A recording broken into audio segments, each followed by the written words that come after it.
Bienvenue, merci d'être venu à notre présentation. Je suis le MC de la soirée, là, j'ai le micro. Ce soir, on va présenter Dart dans le cloud. Dart, jusque-là, était très orienté navigateur avec sa VM embarquée dans Chromium actuellement, Chrome en fait.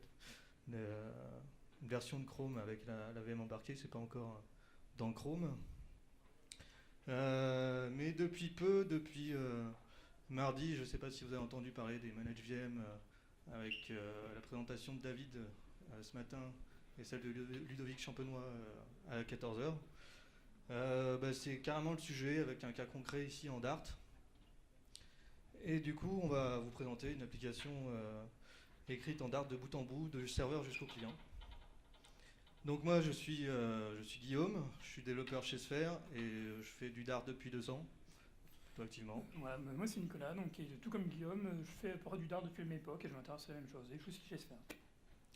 Avant de commencer, que nous aussi on veut se connaître un peu ce que vous faites. Qui connaît Dart déjà? Ouais.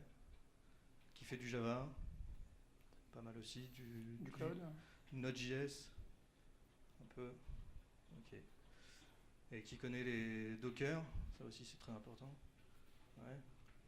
Et les Managed VM de ce matin et cet après-midi? Un peu moins là. Ok, donc je vais laisser Nicolas présenter Dart. Donc un petit récapitulatif autour du langage.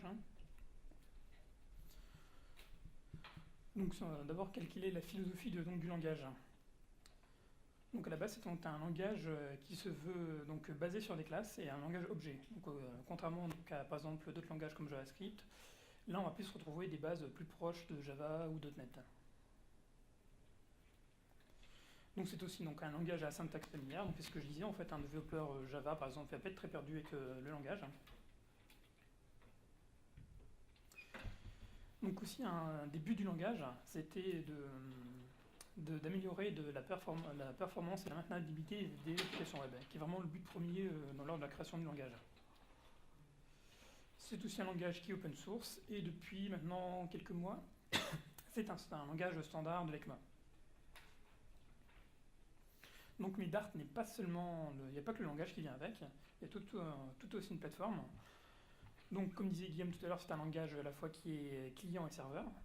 Donc on va surtout voir la partie serveur là aujourd'hui. Machine virtuelle au pluriel, parce qu'il y a 2 machines virtuelles. Donc il y en a une côté serveur, c'est celle qui va exécuter le code Dart côté serveur, et une navigateur qui a exécuté le côté IHM, donc dans le navigateur. Et donc pour l'instant, il y a juste un fork de Chromium qui en dispose.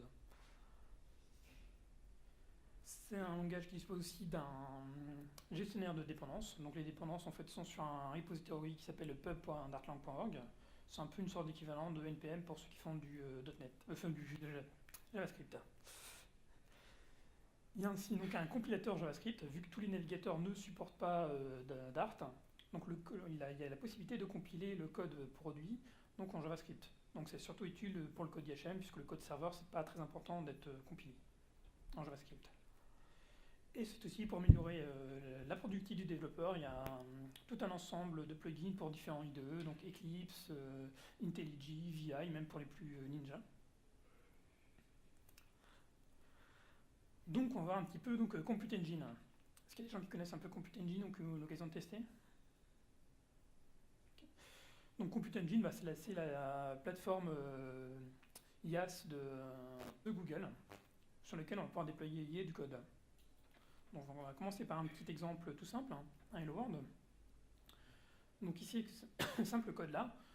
Donc on voit la partie qui nous intéresse en premier, ça va être le HTTP bind.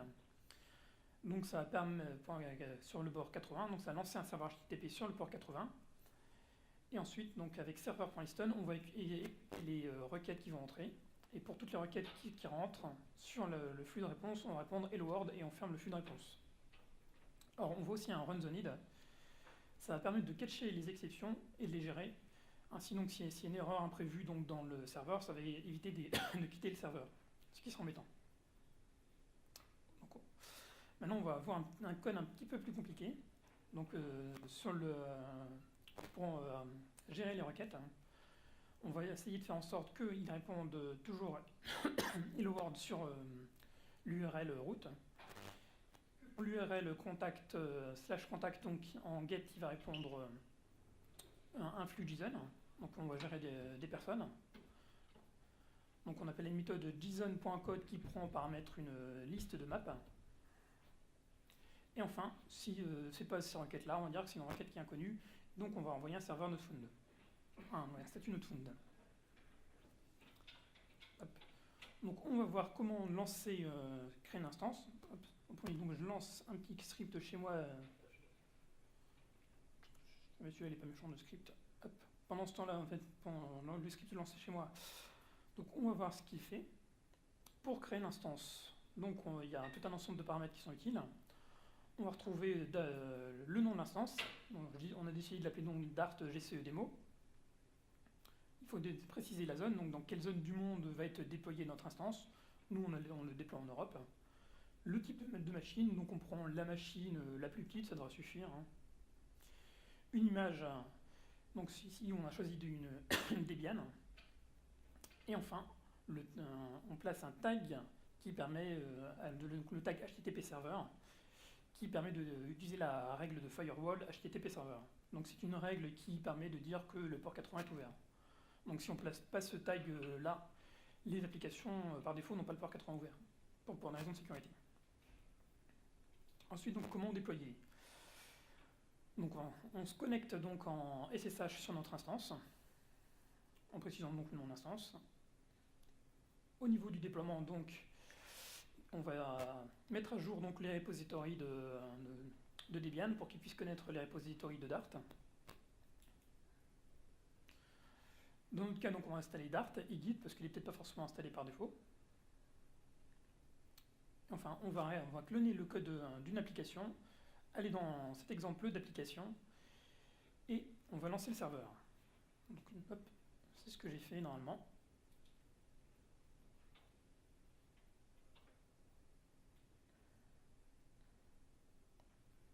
Donc si on regarde ici,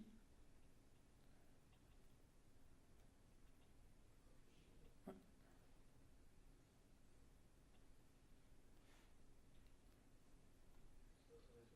Hop. Hop. Donc là on ne se retrouve qu'une instance. Et si on clique dessus, un petit effet démo. Ah, c'est. Et donc si on regarde donc, hop, on a bien notre JSON. Et si on ajoute, si on enlève le S, hein, il ne connaît pas. Donc là, on récupère un flux 404, une réponse 404. Bon, par contre, donc un inconvénient avec cette méthode-là, c'est que si on veut scaler donc, pour le déploiement, ça fait pas mal de scripts, donc il faut le faire à la main. Tiens, mais Guillaume, il me semble que tu m'avais parlé d'une façon un peu pratique de faire. Oui, tout à fait.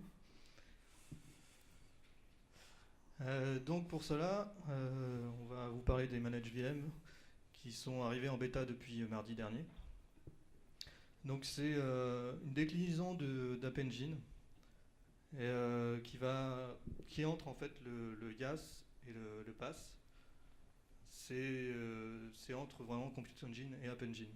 Ça va permettre de profiter de la facilité de déploiement d'App Engine et de l'automatisation de la scalabilité, mais aussi de pouvoir personnaliser son propre runtime. Donc il existe deux types de runtime, des standards et des custom. Les standards, comparés à l'App Engine classique à gauche, c'est sandboxé sur App Engine, et tandis que maintenant sur les managed VM, on va pouvoir optimiser son runtime avec des packages supplémentaires. Mais donc il existe 3 runtime standards actuellement, c'est Java, Go et Python. Mais c'est pas ce qui nous intéresse, nous on veut du Dart. Et pour ça c'est le custom runtime qu'on utilise. Et pour ça on va s'aider de Docker. Il faut savoir que les managed VM, elles sont basées sur Docker. C'est aussi le cas pour les standards runtime. Sauf que là avec les fichiers Docker, on va pouvoir mettre à peu près ce qu'on veut. Donc Docker, c'est un conteneur d'application qui va permettre d'isoler une application Linux.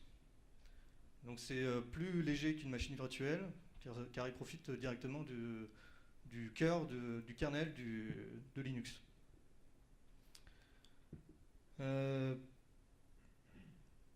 Pour ça, donc, comment on fait pour créer sa propre image Docker?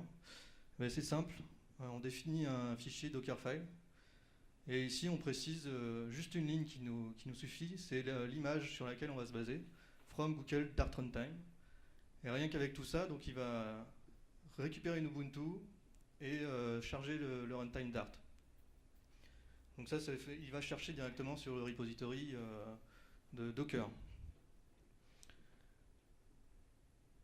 Ce runtime là, il s'attend à avoir, quand on va construire notre propre image, il s'attend à avoir en local les fichiers de dépendance de l'application Dart, les pubspec, un script Dart qui va lancer le serveur, et que ce serveur soit lancé sur le port 8080. Et à partir de là, on va avoir, si on fait un Docker run, on va pouvoir lancer une application serveur automatiquement. Ensuite, pour pouvoir déployer sur les managed VM de Google, il nous faut un deuxième fichier, c'est app.yaml. Et donc si on veut le strict minimum, il faut juste ces deux propriétés-là. Runtime, c'est normalement soit Java, Go ou Python, mais là on veut du custom. Et VM parce qu'on est sur des machines virtuelles. Si on veut aller un peu plus loin avec ce fichier, on peut préciser le nom du module, on peut avoir plusieurs modules au sein même d'une console App Engine. On peut préciser la scalabilité. Donc là, on a défini manuel à une instance, mais on peut encore aller un peu plus loin sur le type d'instance qu'on veut, si on préfère plutôt l'automatique. Et ensuite, deux propriétés nécessaires pour Dart, la version 1 et thread safe à true. Donc du coup, pour pouvoir nous faciliter la tâche pour créer un serveur sur App Engine, on va servir d'un package App Engine qui a été réalisé juste mardi dernier, tout en même temps. Et du coup, pour lancer le serveur, on fait appel à la fonction run App Engine et qui nous renvoie les requêtes à chaque fois de façon classique, comme on a vu tout à l'heure. Alors cette fonction-là, à 7 ans, je vais revenir plutôt avant. Donc cette fonction-là, elle ouvre le serveur sur le port 8080, elle gère les erreurs, et aussi elle implémente ces 3 API REST nécessaires au monitoring d'App Engine, donc savoir si l'application répond bien, et pour pouvoir l'arrêter et la redémarrer. Donc ça c'est le strict nécessaire pour que ça fonctionne sur App Engine. Ensuite, pour lancer l'application locale, c'est simple. On utilise cette commande là, gcloud preview parce que c'est toujours en preview dans le SDK gcloud, app run app.yaml. Donc c'est le fichier app.yaml qu'on a défini tout à l'heure. Et pour déployer, c'est tout aussi simple. C'est deploy à la place de run. On peut essayer de faire une démo. Tu veux essayer de faire pour moi?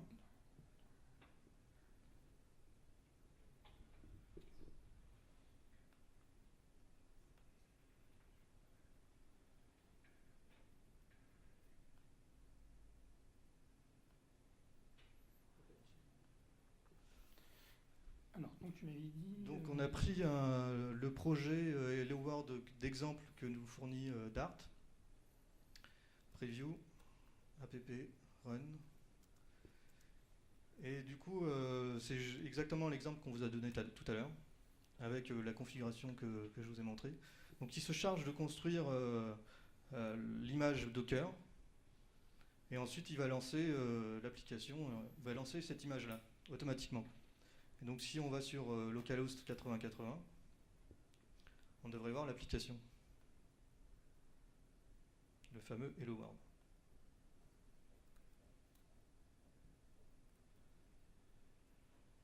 Voilà. Maintenant, si on revient sur le terminal, on va essayer de déployer. On va juste vous montrer la commande parce que c'est un peu plus long pour déployer, puisqu'il va carrément pousser les images sur Google App Engine.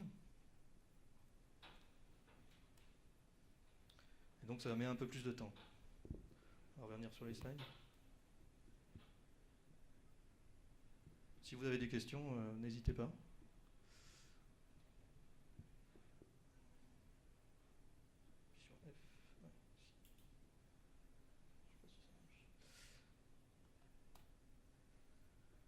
Donc actuellement, les packages que nous fournit Google permettent de supporter certains services d'App Engine déjà. Donc Datastore qui est une base de données non relationnelle, Storage pour stocker des fichiers, Memcache, tout le monde connaît j'espère, le logging et l'authentification d'utilisateurs. Donc on va voir plus en détail Data Storage et Storage. On n'aura pas de démo dessus, mais juste des slides parce que c'est juste sorti mardi dernier. Donc voilà, effectivement, c'est des packages qui sont tout récents.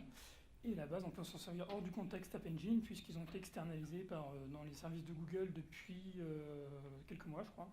Donc on peut même s'en servir depuis d'autres instances GCE ou des GCE tout simplement. Donc le Datastore, qu'est-ce que c'est? Donc en fait, c'est la base de données non relationnelle de Google. Donc c'est une base de données qui est sans schéma. Il ne va pas avoir de structure fixe.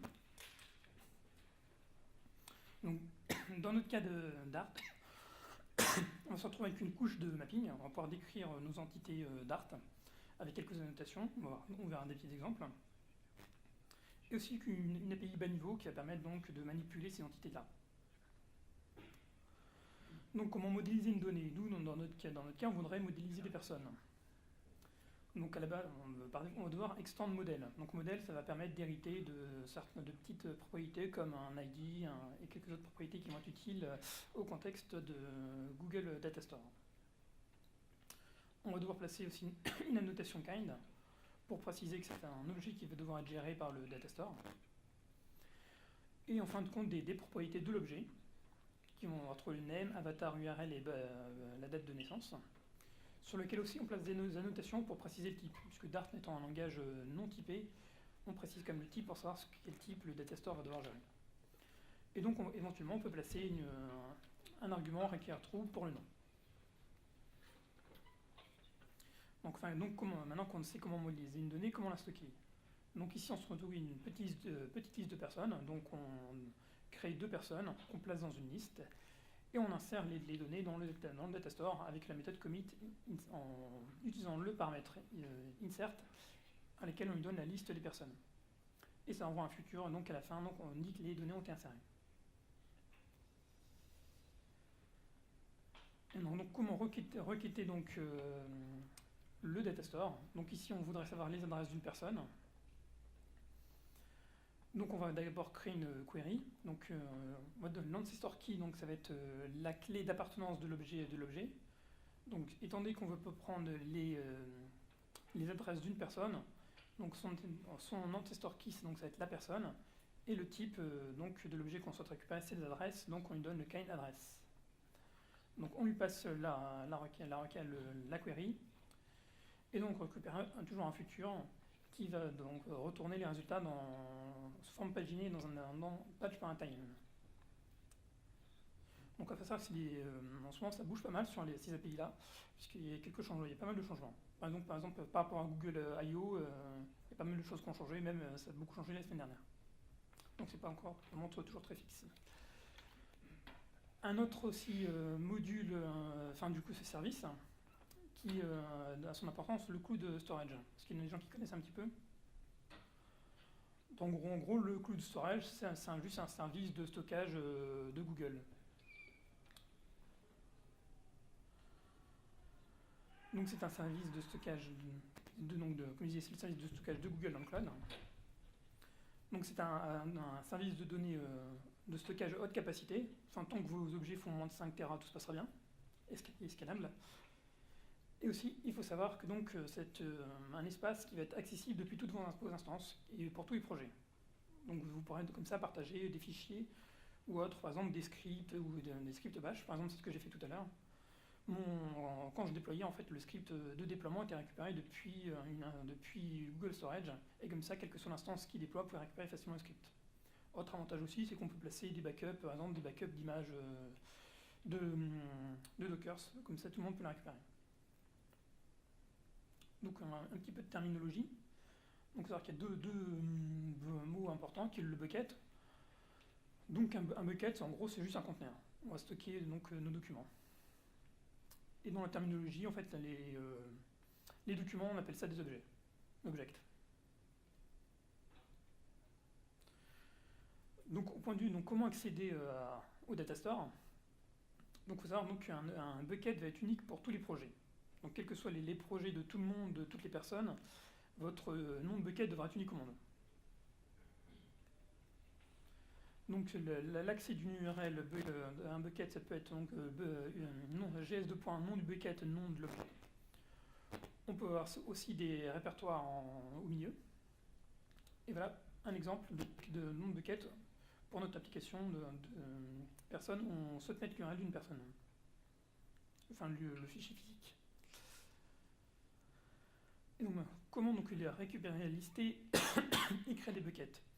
Donc le service en Dart va disposer d'une méthode list bucket qui va envoyer un stream, et donc dans notre exemple on affiche juste en sortie donc les buckets qui existent. Si on souhaite donc savoir si un bucket existe, on va disposer d'une méthode bucket exist qui envoie un futur, et si effectivement s'il n'existe pas, on va pouvoir le créer avec une méthode createBucket qui envoie tout ciel aussi un futur. Enfin, du coup je parle un peu de futur, mais est-ce qu'il y a des gens qui connaissent les futurs? Ouais. C'est l'équivalent des promises donc en JavaScript. C'est un objet qui est renvoyé qui contiendra un objet en retour, mais pas tout de suite. Donc c'est l'asynchrone. Et le callback sera exécuté au moment où l'objet sera disponible. Et donc maintenant, comment on lit le contraire, maintenant qu'on sait savoir existe, comment on va lire et les stocker. Donc on récupère un bucket avec sa méthode bucket. Pour le lire, c'est pareil, on a une méthode read. Avec, dans notre cas, on faudrait récupérer l'image d'une personne, donc on va lui passer le username, donc le fichier, avec une méthode de list, de listen toujours, qui va renvoyer un flux. Et pareil, pour écrire, on va écrire sous forme de byte. Donc on va passer l'avatar va être sous forme de byte. Et on récupère toujours un futur. Et voilà. Donc du coup, on a vu la partie serveur jusque là, et on va partir sur le front. Et pour ça, on va vous parler de Polymer. Polymer, c'est une librairie JavaScript qui a été portée en Dart, qui permet de créer des web components, c'est-à-dire de créer ses propres balises HTML. Donc la librairie Polymer est composée de 3 couches. D'abord les polyfills qui vont implémenter le standard web component qui va combler les manques des navigateurs qui n'implémentent pas encore complètement le standard. Donc c'est composé de 4 principes. Les custom elements, c'est vraiment l'outil qui va permettre de créer son propre tag HTML. HTML import, qui va permettre d'importer des composants déjà faits et de les réutiliser. Les templates, qui va pouvoir permettre de définir du code HTML et de pouvoir le dupliquer très rapidement. Et le côté obscur du standard, les shadow DOM, qui isole du code HTML en cachant son implémentation et surtout isole le style du composant au reste de la page. La couche core, qui est en fait la vision de Google que Google veut apporter au web component, qui facilite la création des composants grâce au data binding notamment. Pour ceux qui connaissent Angular, c'est exactement la même syntaxe avec les moustaches. Le sucre syntaxique pour faciliter la création, comme je disais. Hop, je suis allé un peu trop vite. L'outil Change Watcher qui permet de surveiller les modifications qui sont faites aux données et de mettre à jour la vue. Et les Custom Properties qui va pouvoir permettre de créer ses propres attributs sur son élément, sur son tag HTML. Et enfin, la dernière couche de Polymer, c'est déjà des composants prédéfinis dans la librairie. Donc il y a deux librairies déjà, les Core Elements et Paper Elements. Core Elements qui sont des composants de base, pas forcément visuels, par exemple un routeur ou des requêtes Ajax. Et des composants plus évolués avec Paper Element, qui sont basés sur le matériel design. Si je trouve la souris, on peut peut-être cliquer. Voilà, c'est un peu stylé. C'est beau. Voilà. Donc comment on crée un composant avec Polymer? On va utiliser la balise Polymer Element, qui vient de la librairie Polymer, qu'on importe juste au-dessus. Et on définit l'attribut name pour définir le nom de l'élément qu'on veut. Donc ici c'est postcard. Ensuite dans template on va mettre le contenu qui va être dupliqué. On voit un petit peu de binding à l'intérieur. Et à la fin le script Dart qui va être associé. Et dans le binding donc on associe les éléments de la personne, donc son nom, sa date de naissance et l'URL vers l'avatar. Dans le dernier binding en bas sur la date de naissance, on applique un filtre, un peu comme un filtre Angular là aussi, pour formater la date. On va voir comment on construit un filtre. Donc voici le script Dart qui est associé. On crée une classe qui étend de Polymer Element et on la note de custom tag avec le même nom qu'on a défini auparavant.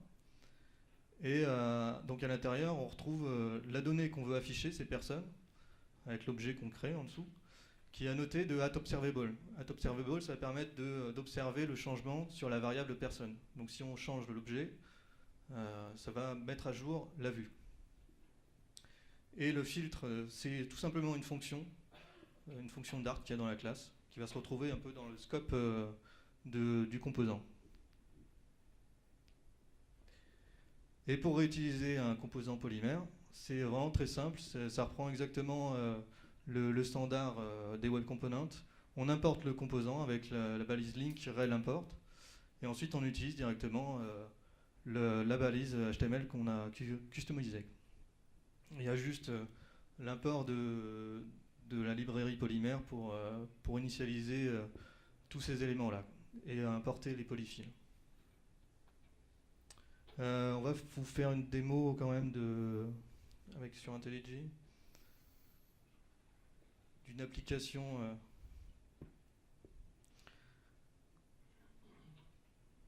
compatible avec App Engine.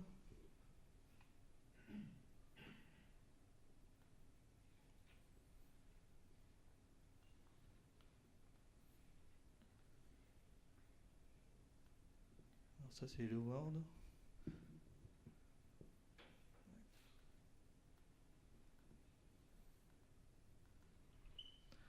Donc ça c'est notre serveur, on retrouve Run App Engine, mais aussi on a défini quelques routes, donc nos redirections vers index. Context assets.serve, ça va permettre de servir les fichiers qui sont dans un répertoire build/web. C'est là où on va compiler nos fichiers vers JavaScript, nos fichiers polymères vers JavaScript. Et la requête vers items qui va nous servir une liste de personnes. Ici c'est les Beatles. Donc il va les transformer en JSON. Et donc si on vient sur la console, à la limite on va lancer l'application.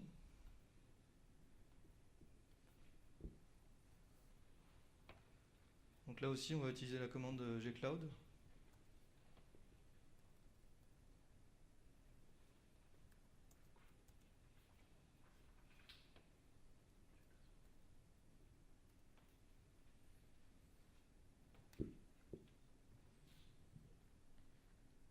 Je crois que c'est bon là.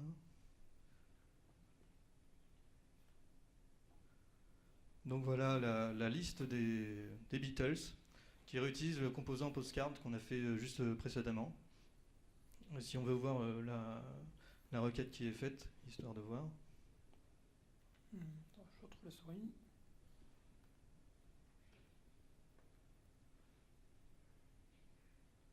Directement dans IntelliJ.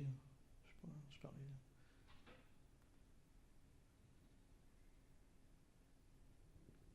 On a perdu IntelliJ. Il va revenir. Est-ce que tu peux ouvrir le content.dart et .html? On va avoir un peu plus de code polymère qui est dans web. Donc là, on récupère la liste des personnes via une requête HTTP request. On fait un getString sur /items pour récupérer les personnes en JSON. On décode et qu'on map vers nos objets. Et on affecte la variable personne sur laquelle aussi on a mis un @observable pour observer les changements et mettre à jour la vue. Et si on revient sur content HTML, là on voit un autre exemple avec des templates repeat. Donc là ça va répéter l'élément personne et on lui a passé l'attribut dans son attribut personne, l'objet personne pour l'afficher. Ce qui donne le résultat qu'on a vu. Est-ce que vous avez des questions là-dessus? Non. Tout est clair alors. Magnifique. Pour revenir sur les slides. On peut peut-être voir déployer du coup le HTTP serveur. Je pense que. Ouais. On va aller voir ça. Non, c'est pas celui-là.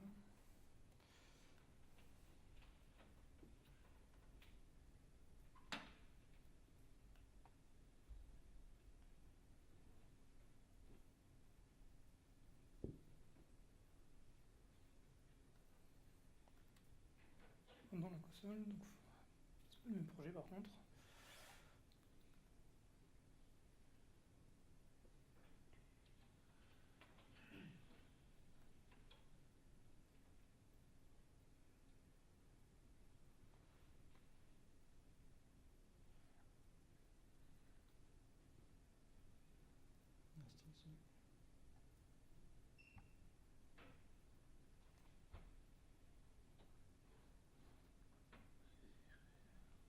Non, pas d'instance. Par contre, ce qu'on peut faire, c'est essayer de modifier un peu le code dans le serveur et de voir que ça modifie les données. Donc dans le serveur, je sais pas, tu modifies le nom de John Lennon.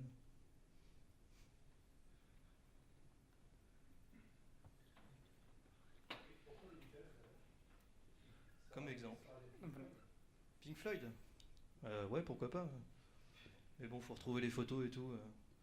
Pas forcément très net aussi les photos des Pink Floyd. Donc là, ce qu'on peut voir, c'est que Gcloud rebuilder automatiquement l'image Docker et la relancer automatiquement. Donc on peut avoir un feedback assez rapide finalement, le temps que ça reconstruise son image. Et grâce au cache de Docker, ça va assez vite quand même. Donc si on revient...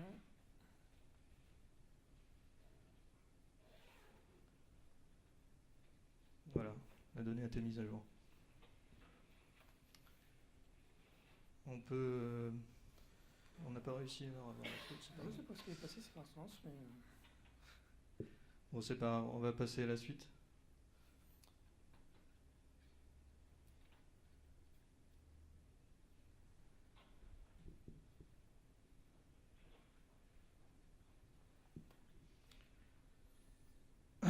Oui, du coup, je vous ai même pas montré Voilà, le composant utilisé. Pour aller plus loin avec Polymère, il y a une application qui est développée par Google actuellement, qui est faite en Polymère Dart justement. C'est Chrome Dev Editor, c'est une extension, une application Chrome même, qui va pouvoir permettre de développer directement dans son navigateur. Et donc ce qui permet l'autocomplétion, de récupérer ses sources de GitHub. C'est assez sympa et un bon exemple en tout cas pour faire des trucs assez poussés avec Polymère. Mauvaise fenêtre, c'est de l'autre côté. Ici.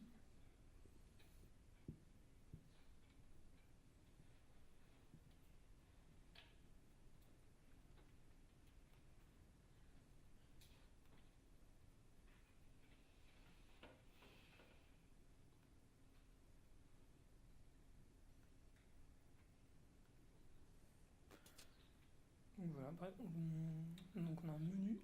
Donc on peut aussi bien récupérer en fait des sources depuis Git. Donc on va essayer de regarder ce que ça donne sur un nouveau projet. Je vais prendre un projet Hello World par exemple.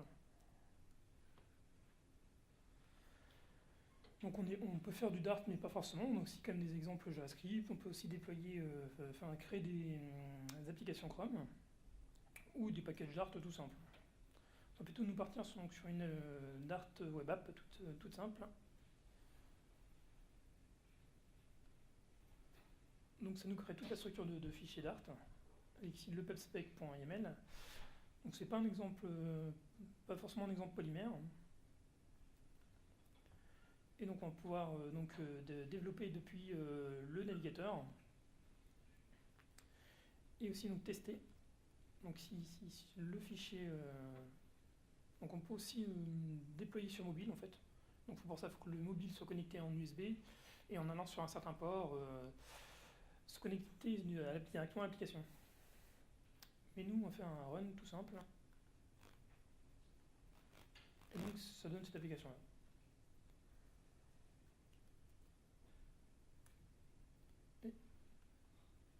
Et ça marche peut-être pas forcément très bien. L'effet démo.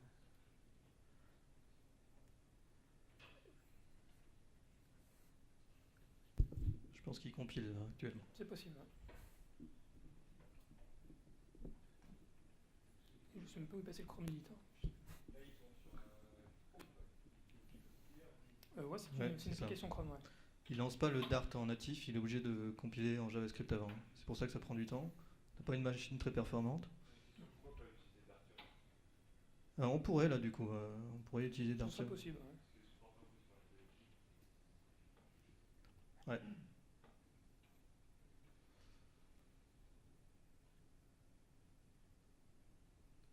Peut-être tu peux montrer l'autocomplétion en Dart si ça marche. Ouais, on va essayer de trouver un fichier main. On va essayer d'ajouter une route par exemple.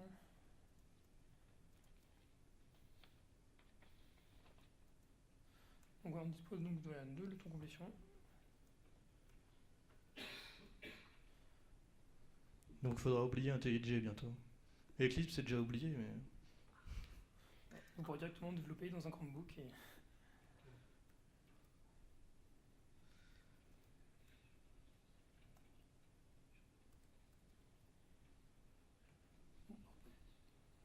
C'est quoi ce truc là, je sais pas. Un peu chiant.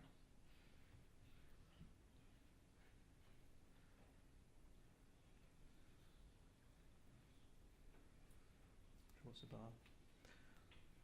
On est la dernière slide. Ouais.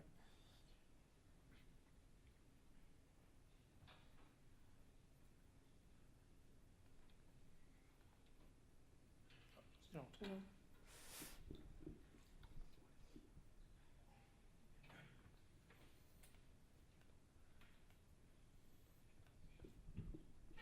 Allez Max, c'est quand même bien compliqué. Surtout le double écran. Et bah, du coup, je crois qu'on l'a perdu là. Je crois qu'il nous a remplacé en fait notre fenêtre des slides. Ah ouais.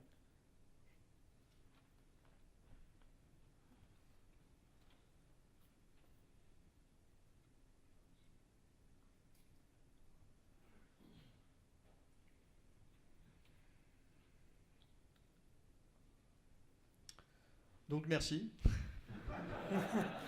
C'est l'essentiel. C'est pour ça, on s'occupe de la page Google+, Dart Lang FR. Si vous voulez suivre un peu l'actualité de Dart, on poste assez régulièrement sur cette page-là. Et si vous voulez retrouver la conférence, elle est disponible sur GitHub ou sur ce lien-là, si vous voulez juste voir la conférence. Bon, merci. Des questions ?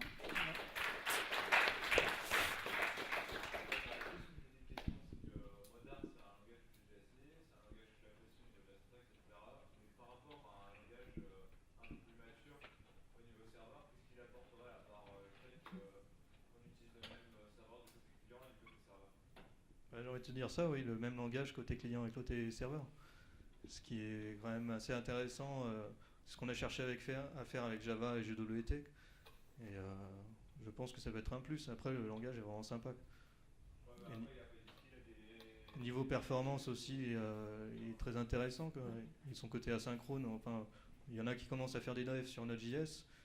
C'est l'équivalent de Node.js, mais sans toutes les problématiques de JavaScript. Ouais.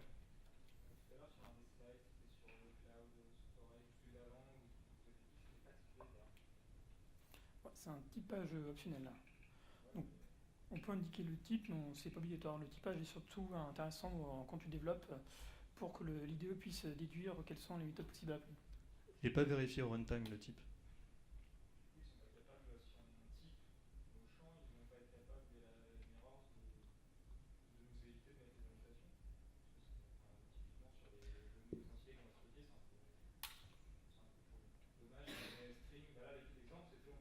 Ouais.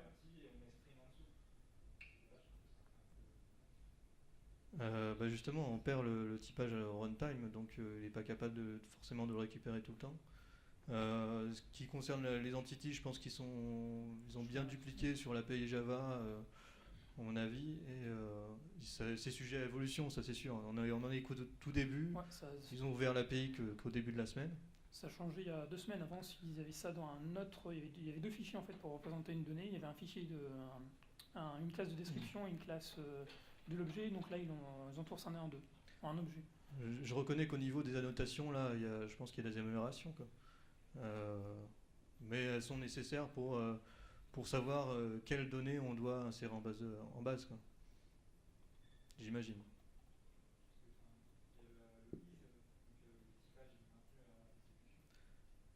Oui, mais comment tu veux savoir si on a envie de stocker cette propriété-là ou non, si elle est juste temporaire ou non? Et comment savoir si cette propriété est requise, par exemple? Pour le typage, je reconnais, je pense qu'on peut le récupérer dans les mirrors. C'est pareil, hein, pour le kind aussi, on étend de modèle. Je pense que c'est un peu doublon. Je pense qu'il y a beaucoup d'améliorations. C'est vraiment, l'API, elle est toute nouvelle. C'est la 0.2, donc elle est encore en bêta. Il y a encore beaucoup de chemin à faire.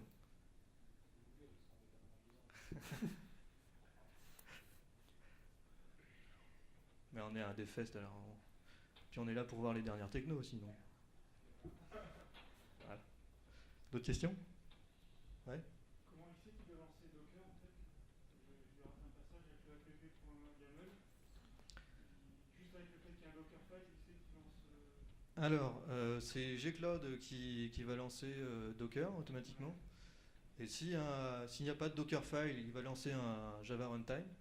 S'il y en a un, il va l'utiliser et construire son image à partir dessus. Par contre, l'app YAML est nécessaire pour Gcloud. Ça, c'est sûr. Ouais. Qu'est-ce qu'on a comme outil pour faire les debugging, question de frame, de points d'arrêt, etc. Alors dans Dart Editor, l'éditeur fourni dans le bundle de Dart, c'est un Eclipse, il y a un debugger qui est fourni avec. Donc on peut lancer le serveur en mode debugging et aussi la partie front en debug, sera connecté directement au Chrome avec la VM embarquée. Ouais.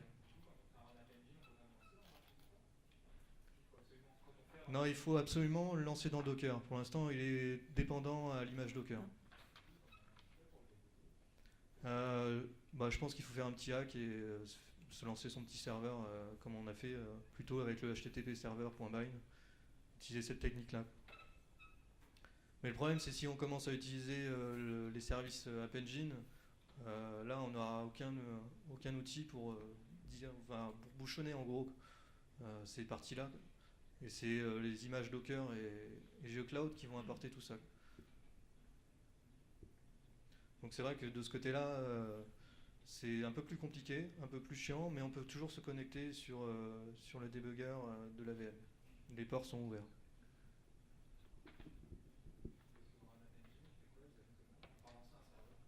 Il lance le serveur sur le port 8080, il catch les erreurs et sinon il renvoie une erreur 500. Et comme je disais, il y a trois URL à implémenter, else, start et stop, qui sont nécessaires à App Engine pour monitorer l'instance, pour savoir si ça fonctionne bien, si le serveur a été bien lancé, pour la stopper ou la lancer. Enfin, la lancer, on a dit c'est un peu plus compliqué, mais pour la stopper en tout cas, c'est pour faire ça. Ouais. Et il fournit aussi des points d'entrée pour les différents services. Après, tu peux le faire à la main. Moi, avant que cette API existe, moi je l'ai fait à la main, j'avais fait implémenter ces 3 méthodes-là. Ouais. Ah, on voit que votre presse est hébergée sur Dart Internet. Ouais. Vous êtes simplement un groupe d'enthousiastes ou vous avez vraiment des liens forts avec la communauté, pas les créateurs de Dart au quotidien On est un groupe d'enthousiastes sur Paris essentiellement. Après, on a quelques contacts avec Setlad, qui est le product manager de Dart. Et quelques contacts aussi pour ceux qui travaillent dans les équipes Dart. Mais on n'est pas vraiment lié aux équipes. Hein. Pour avoir fait votre présentation en incluant les nouveautés de l'arrivée de l'année, est-ce que vous avez mis des jours pour faire la présentation Cet après-midi, on a profité Ouais. pour refaire la démo. Ouais. Et on a eu vraiment beaucoup de soucis avec Gcloud aussi, qui nécessite la version 1.30 de Docker. Donc, On a vu ça tout à l'heure justement avec Ludovic Champenois, qui nous a bien aidé. donc tout ça, c'est encore en bêta et en preview, parce que la partie custom runtime de Dart est toujours en preview. Il faut toujours avoir l'accès preview pour pouvoir en faire. Je crois que c'est plus obligatoire ça, depuis mardi. Ouais, si je pense, le Mais custom sinon, runtime, quand- si je pense. Non, c'est pas faux, ça testé. Il faut un accès privé, donc tout le monde ne peut pas faire pour l'instant. Les custom runtime, pour moi, je ne suis pas chez Google, mais pour moi, on peut en faire que si on a accès preview. Par contre, pour les autres, les runtime standards, Java, Python et Go, on peut le faire en bêta. Mais ça testé parce que récemment sur le site de Dart, sur la page cloud, ils ont publié la procédure pour déployer. Donc, À voir. Ouais. voilà, c'est tout récent. À vous de tester, moi j'ai les accès preview. Alors. Donc là, on peut pas savoir. D'autres questions? L'image Docker, c'est l'image qui est fournie par Google. Ouais. Ouais. Un ensemble de contraintes à respecter pour qu'il y ait une image. Oui, c'est les contraintes que j'ai données tout à l'heure, c'est les pubspec .yaml et .loc pour avoir les dépendances. Le script du serveur qui soit dans le bin qui s'appelle serveur.dart et qui lance sur le port 8080 pour binder automatiquement. D'accord. C'est ce qu'elle nécessite, ouais. C'est ce qu'elle veut, c'est l'image Docker qui veut ça. Tu as juste à déclarer une ligne et récupérer l'image Docker de Dart. On est obligé d'utiliser l'image de Google, c'est-à-dire on peut pas avec ManageVM créer notre propre conteneur Docker. Ah si, tu peux. Oui, tu dois pouvoir. Si tu peux. Après, ce que nous a expliqué Ludovic tout à l'heure, c'est au niveau du support. Quoi. Comment supporter une custom VM si tu réécrases tout et que tu fais ton propre truc. Quoi. Dans quelle limite quoi. Donc pour l'instant, c'est pour ça que ce qu'il nous expliquait, c'était toujours en preview à cause du support. Sur cette partie-là.